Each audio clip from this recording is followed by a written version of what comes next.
Hi, and welcome to AnimalZone. I'm Arthur von Wiesenberger, and this handsome fellow is Mikey, my adopted pit bull. AnimalZone is the A to Z on everything about adoptable pets. Whether you're looking for a bird, a cat, a dog, or even a tortoise, we've got experts who can share their knowledge and insights. So cuddle up with your favorite critter and join us as we explore the AnimalZone.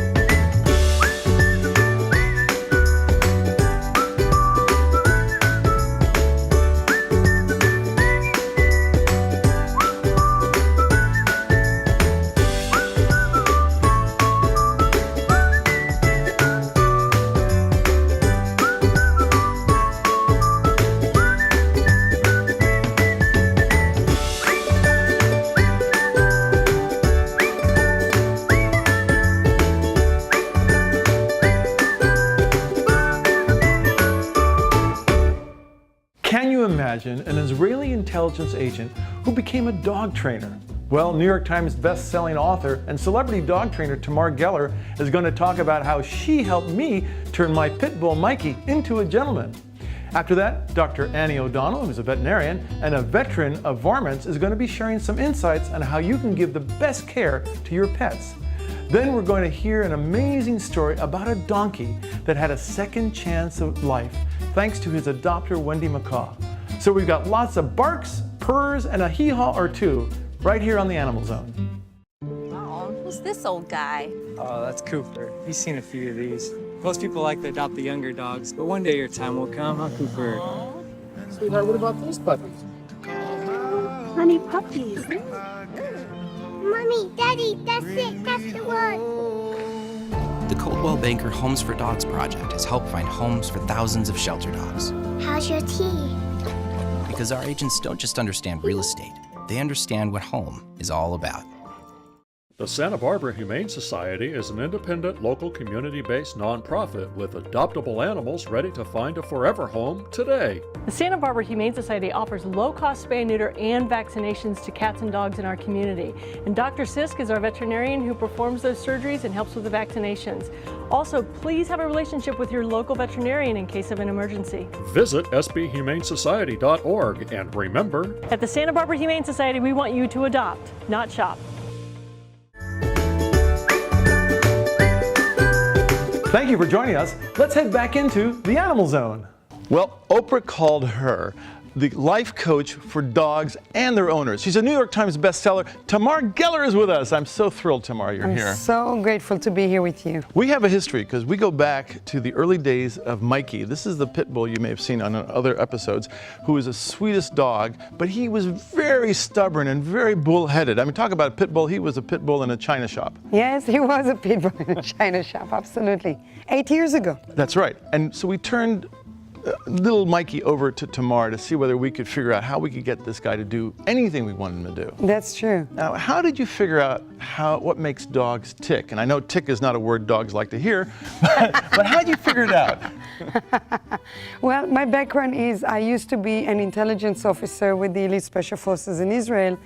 And when you go to the service in Israel, they test you to see where is your strength, because they really want to put you in position where you're going to benefit the country the most naturally.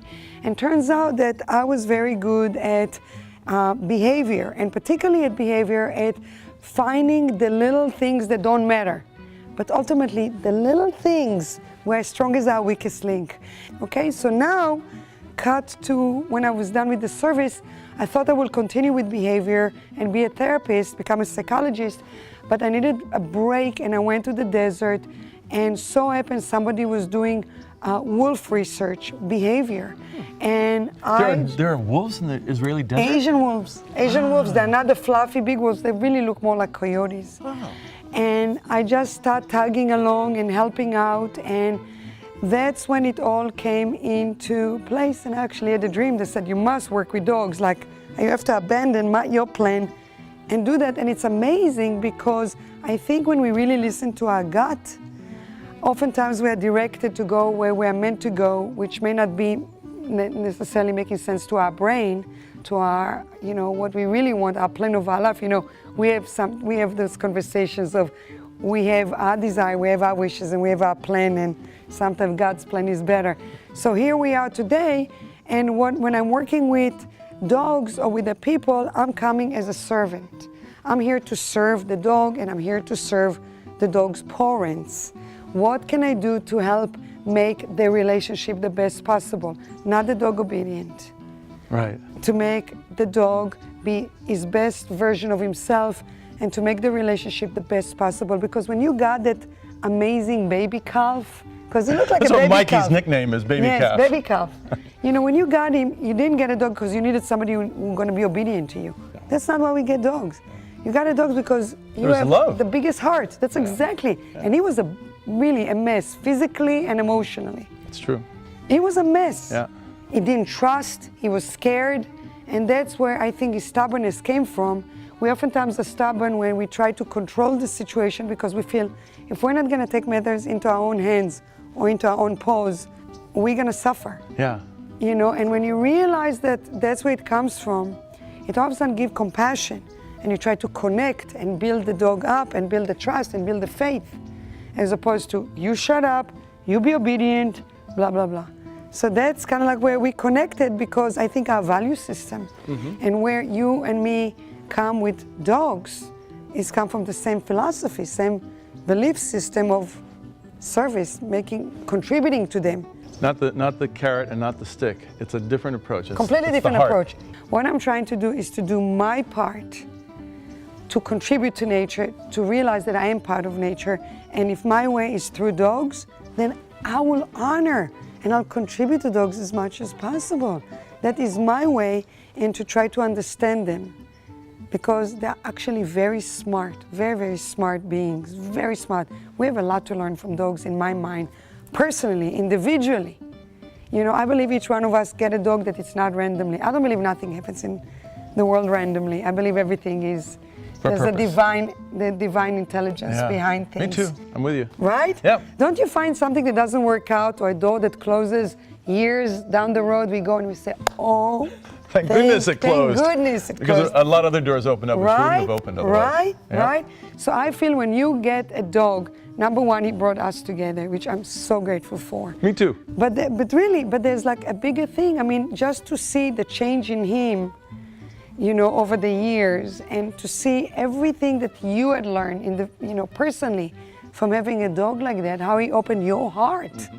Yeah. Right? All right, well, in that case, what we're going to do is we're going to take a quick break, and when we come back, we'll bring Mikey out here and we'll figure out just how much he's really learned. And I've not seen him in years, so. Yep. We'll be right back after these words. Hi, I'm Jeffany Telson with Rescue Cats. In the last 21 years, we have adopted out almost 3,000 stray and abandoned cats and kittens. Not only does it make a difference for them, but it will also make a difference in your life, knowing that you've done something that's good for the animals. They bring such joy, laughter, and most important of all, unconditional love into your life. The Santa Barbara Humane Society is an independent, local, community-based nonprofit with adoptable animals ready to find a forever home today. The Santa Barbara Humane Society offers low-cost spay, neuter, and vaccinations to cats and dogs in our community. And Dr. Sisk is our veterinarian who performs those surgeries and helps with the vaccinations. Also, please have a relationship with your local veterinarian in case of an emergency. Visit sbhumanesociety.org, and remember, at the Santa Barbara Humane Society, we want you to adopt, not shop.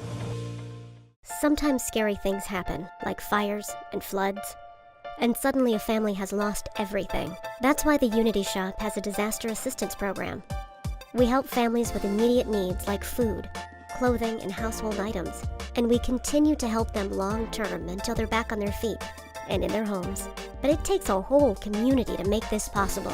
Please, donate today so we can help everyone who needs us. Find out how you can help at unityshop.org.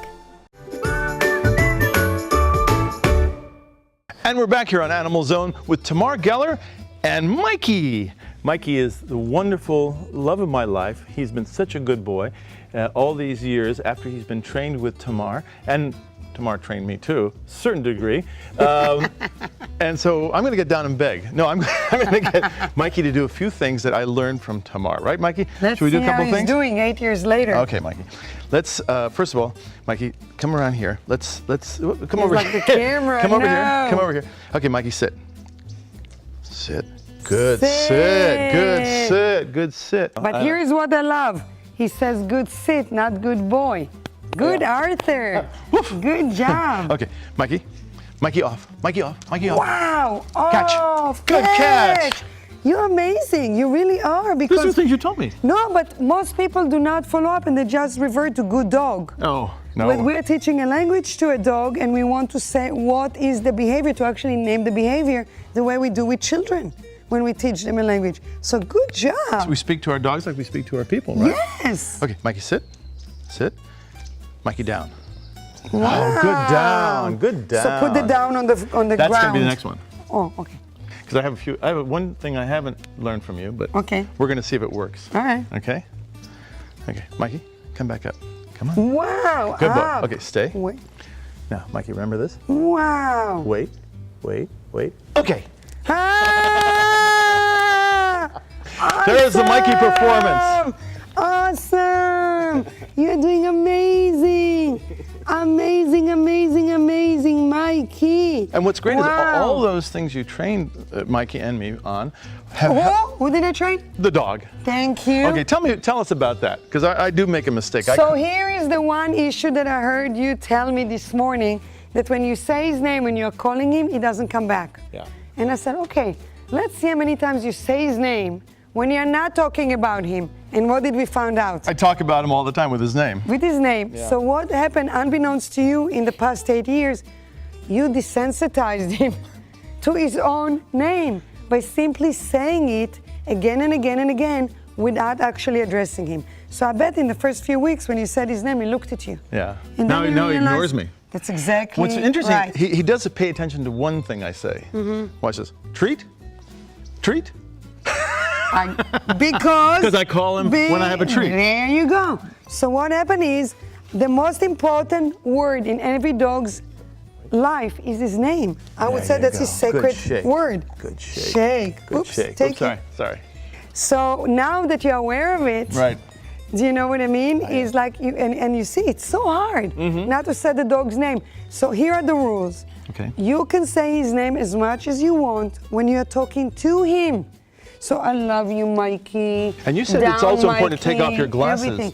Yes, when I'm training, I have to connect with him because words actually accounts to only 20% of communication. Yeah. Physical At the most, movements? when we communicate, it's body language, it's face expression, it's tone of voice. All of that is so much more important. So if you're on a first date and you're trying to read the other person, trying to get information other than the words, right? And that with glasses, what do you feel? I cannot read you. Can't get through. No. I can't get through. So that's why when I'm working with a dog, when I'm teaching, I have to have glasses off. Tamar, this has been so great. I've learned so much again from you. Thank you. I love it. Come back on AnimalZone again soon. Anytime you want, I'm here. That's great. And we'll be seeing you after these words. I'm Isabel Gula with Care for Paws. I've personally, over the years, fostered and rescued a lot of animals and found home for them. And even though Care for Paws is not a rescue group or shelter, we really promote adoption. Not only does it lower shelter population, but an adopted pet can enrich your life in so many ways. And we really encourage you to visit your local shelter or call a local rescue group and find your forever friend. The Santa Barbara County Animal Care Foundation is dedicated to saving animals' lives, but we need your help to continue this critical work. SBCACF provides year-round medical and surgical care so that abandoned, homeless, or abused animals receive the best second chance at finding a loving home. No animal is turned away from surgical care. To learn more and assist us in keeping that pledge, visit sbcanimalcare.org and make a donation today. If they can be saved, we want to save them. Hey, we're back here with Dr. Annie O'Donnell from the La Cumbra Animal Hospital. And Dr. Annie, thanks for joining us again on AnimalZone. This is fun, thank you. Okay, so I'm a dog owner and I love my dog. But you know, he was an adopted dog and I didn't know when I went to go and adopt him what to look for. What do you suggest for our viewers when they go and look at dogs in shelters? what they should look for? Yeah, I think the most important is that you have a connection with that pet. So, going to the petting room, spending time with him or her, and, seeing, is he coming up to you? Is he affectionate? Is that what you want in a dog? And then I think it's also important, just his general appearance. Does he look healthy to you? But then possibly asking if they'll allow it, if there are any behavioral concerns or any medical concerns that the staff has. Because definitely there are some pets that are more needy than others, and if your lifestyle just doesn't fit for a very needy, demanding pet, then maybe you can find a connection with another dog at the shelter. So there are less needy dogs, more independent dogs, almost cat-like maybe. Exactly, yeah. I mean, as it goes down, you always are gonna, when you have a dog, it's like having a 2-year-old, really. I mean, you gotta be on there all the time. You can't just put down the food and water and go away for a few days. No, not at all, not with dogs. Yeah. No, they definitely want that attention and affection. And if you already have pets at the home, how do you kind of figure introducing this new animal to the rest of the family? I think the best way to introduce them is very slowly, and so separating them in different rooms. And then when you do make the decision that, okay, they're doing okay, they're starting to ignore each other, they're getting more comfortable with one another, then definitely, supervise them, maybe even having a collar or leash on each pet. And so, if there is a conflict, that you can easily bring them apart, and so there's not a major conflict at home. Because I know when like a cat feels threatened, suddenly its back gets up, it makes itself look really big. Mm-hmm. Sometimes the tail goes out that way, Yeah. and sometimes the ears go back.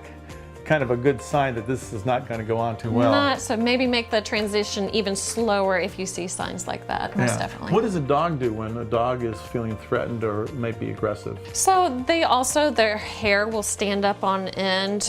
They can, stare at you, and then of course the lip curl as well. And then if they're starting to growl or snap, then it's definitely a sign. Too late. Huh?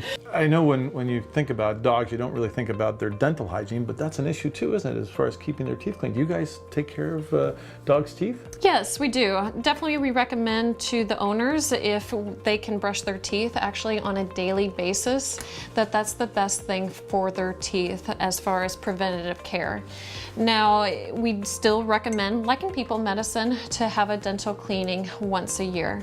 At the hospital I work at, we actually reward owners who get their dogs' teeth cleaned on an annual basis, and help them out financially just to keep their dog's health. So if you're brushing a dog's teeth, do you use like Pepsodent or Crest, or is there anything that dogs like? So actually there are dog flavored toothpastes, and so it's cute. They come in beef flavored, chicken flavored, and I think it's a lot more accepting to them than mint or whatever it might be. Oh, I can't wait to brush my teeth with chicken flavored toothpaste. That's a whole new idea. Puppies. I mean, we all adore puppies. But how often do you need to take a puppy to the vet when you get one? When somebody first adopts a puppy, we recommend having them checked out a couple times their first 4 months of life. So ideally what we do is check them out at 8 weeks, and then again when they're 16 weeks old, just to touch base and see how things are going at home. What about vaccines? There's a lot of vaccines that you can get. Some are optional, some are, I guess, required. Mm-hmm. Which ones do you think are essential? So the two core or essential vaccines that all dogs should get are DAP, distemper, adenovirus, and parvovirus vaccine, a combo vaccination, as well as rabies. And then there's several lifestyle vaccines available, again, depending on what their lifestyle is. I've also seen sometimes dogs are a little bit, let's say, rotund.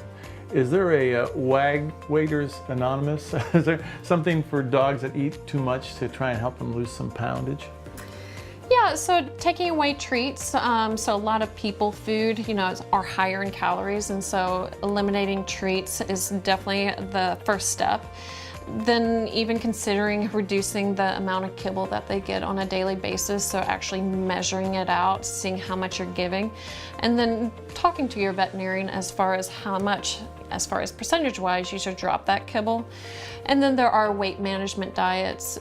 Typically speaking, the prescription diets that are out there are a little bit better than what you can find over the counter, just in the sense that they have shown with their studies that they're able to reduce the weight of dogs more so than just what you can buy over the counter. So cutting back some food, exercising probably more, kind of just like what people need to do. How sad for those dogs. But dogs need their exercise too, don't they? I mean, if they're out there running around, they seem to be happy, and then they'll sleep all day. Yep, exactly, Right? yeah. Do dogs feel emotions, do you think? Yeah, I'd say so. I think they actually reflect and can feel our emotions too. When we're excited, they're excited. When we're kind of down and out, I don't know, sometimes I feel like they just know that, okay, it's kind of a timeout right now. Doggone it, we got a lot of good information, Annie. Thank you so much, and appreciate you being on AnimalZone again with us. And we'll be back after these words. Hey, take a look at these loving animals that you can adopt today. And don't worry, if someone beats you to the shelter, there are plenty more wonderful animals ready to find you and their forever home.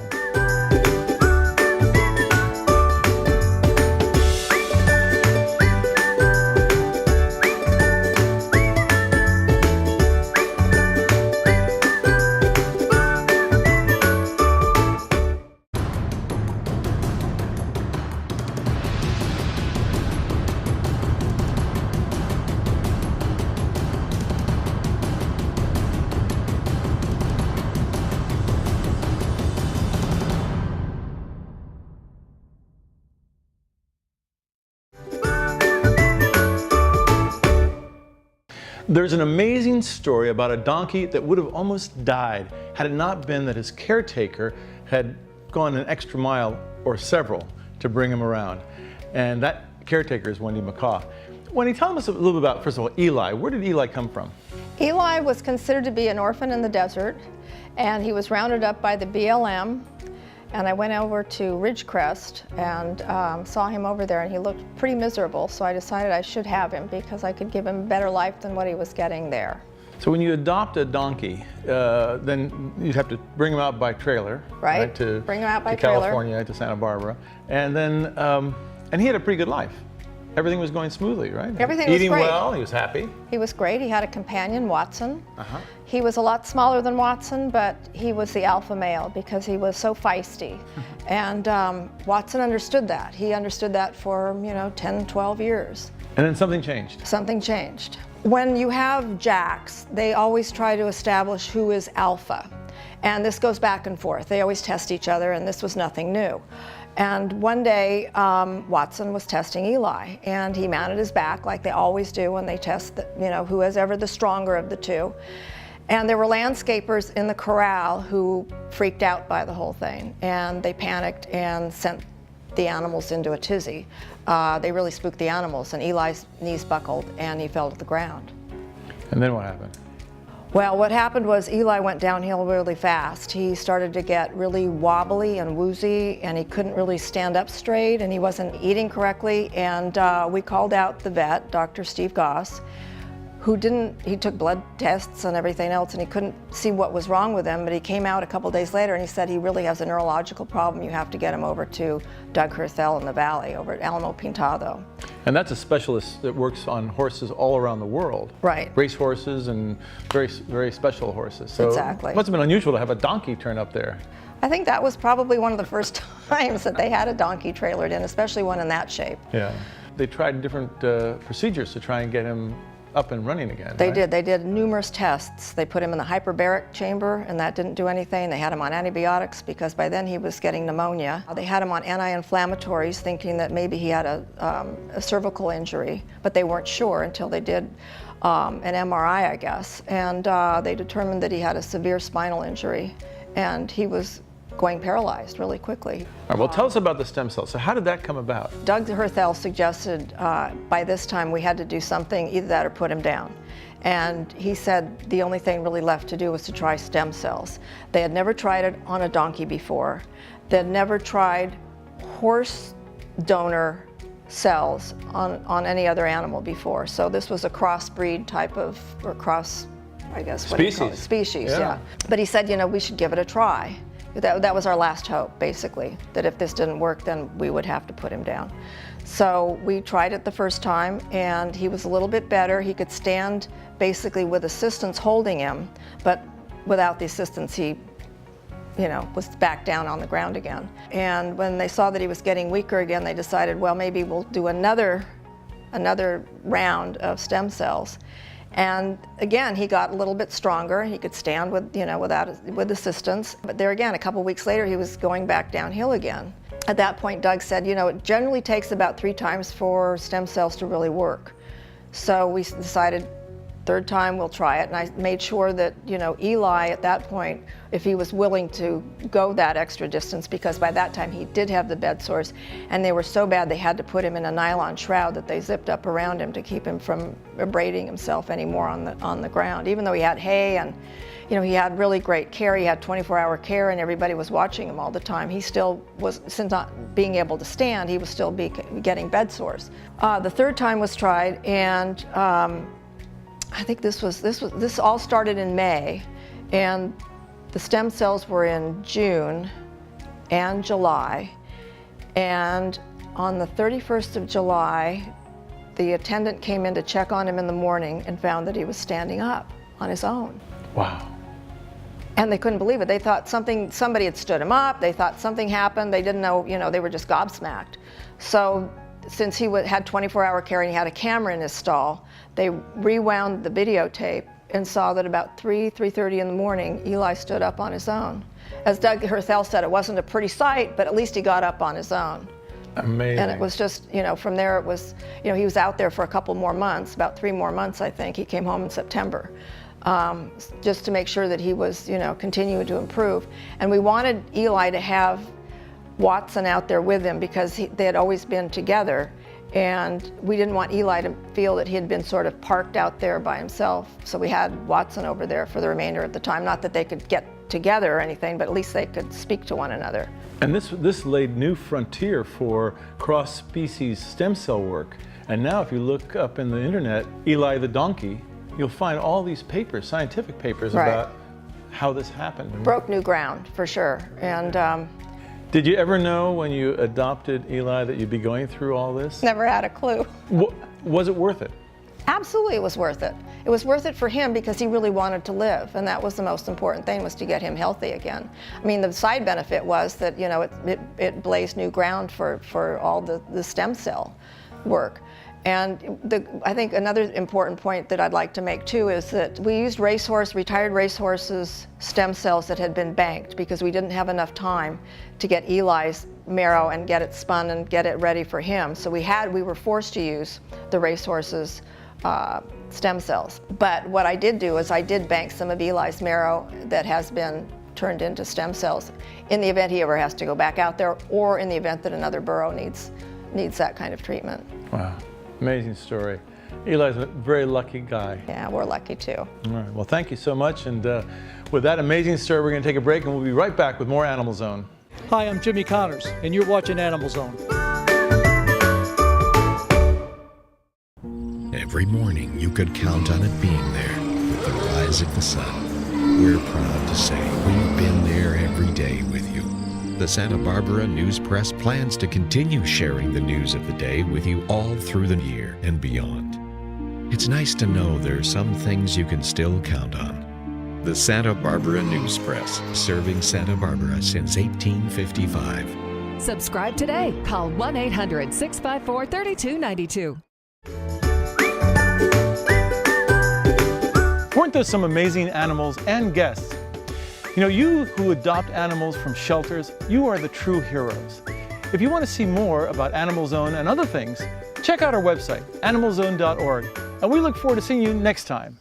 Never was a friend so true, never was a friend like you. Canine, you're my best friend.